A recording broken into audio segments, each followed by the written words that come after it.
안녕하십니까. 안보 관련 주요 이슈를 분석해서 전해드리는 안보 채널입니다. 문재인 대통령이 이번 개각을 단행하면서 유임이 확실했던 강경화 외교장관을 전격 교체했습니다. 교체 배경에 대해 각종 분석이 나오고 있습니다.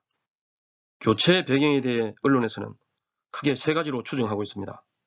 먼저 김여정이 강경화 장관의 발언을 문제 삼아 반드시 계산을 하겠다는 입장을 표명한 것이 영향을 미쳤다고 보고 있습니다. 즉, 김여정 데스노트 때문이라는 것입니다.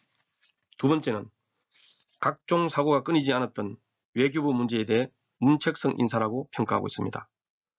마지막은 본인이 사의를 표명한 것으로 추정하고 있습니다. 강경화 장관의 교체 배경을 정확하게 알아보기 위해서는 후임자를 분석해보면 알 수 있을 것입니다. 이번 외교부 장관을 교체하면서 후임 장관으로 정의용 외교안보 특보를 지명했습니다. 정의용 외교안보 특보는 문재인 정부 초대 국가안보실장을 지내면서 북한과 협상을 주도한 인물입니다. 또한 트럼프 행정부를 설득하여 미북 정상회담이 이루어질 수 있는 기반을 마련하기도 했습니다. 국가안보실 2차장에 임명된 김영진의 경력도 눈여겨보아야 합니다. 신임 김영진 차장은 외무공무원 출신으로 외교부 북미국장, 차관보, 청와대 외교비서관을 지낸 대표적인 미국통으로 알려져 있습니다. 외교장관 등 이번 외교안보라인 교체는 문재인 정부가 다시 한번 2018년 평창올림픽을 계기로 이루어졌던 남북, 미북 대화를 재현하겠다는 의지를 보여준 것입니다. 의게인 2018을 추진하면서 무엇보다 미국 설득에 주력하겠다는 인사입니다.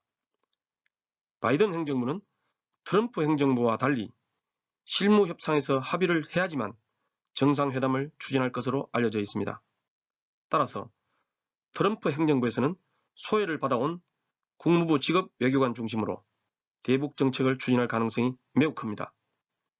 따라서 남북 협상이나 미북 협상에 전혀 참여하지 못했던 강경화 장관이 국무부를 상대할 수 없다고 판단한 것입니다. 국가안보실 2차장을 미국통으로 임명한 것도 이런 배경이 적용됐을 것입니다. 미국과 불편한 관계를 가지고 있고 경제통인 김현종 차장으로서는 미국을 설득하는 데 한계가 있을 것으로 본 것입니다. 또 하나는 북한의 메시지를 전달하는 것입니다. 정의용 지명자는 김정은과 직접 만나 대화를 해본 몇 안 되는 우리 측 인사입니다.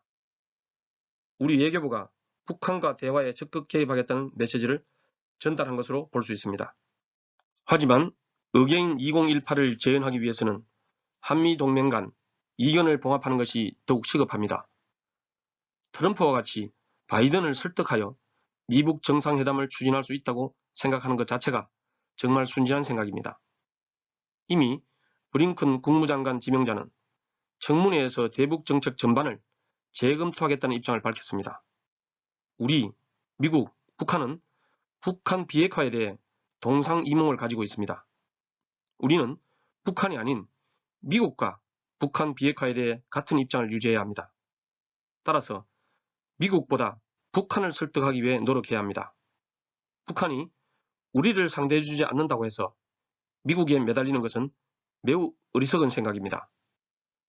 강경화 장관 교체가 김여정 데스노트 때문이라고 생각하지는 않지만 왠지 씁쓸한 생각이 듭니다.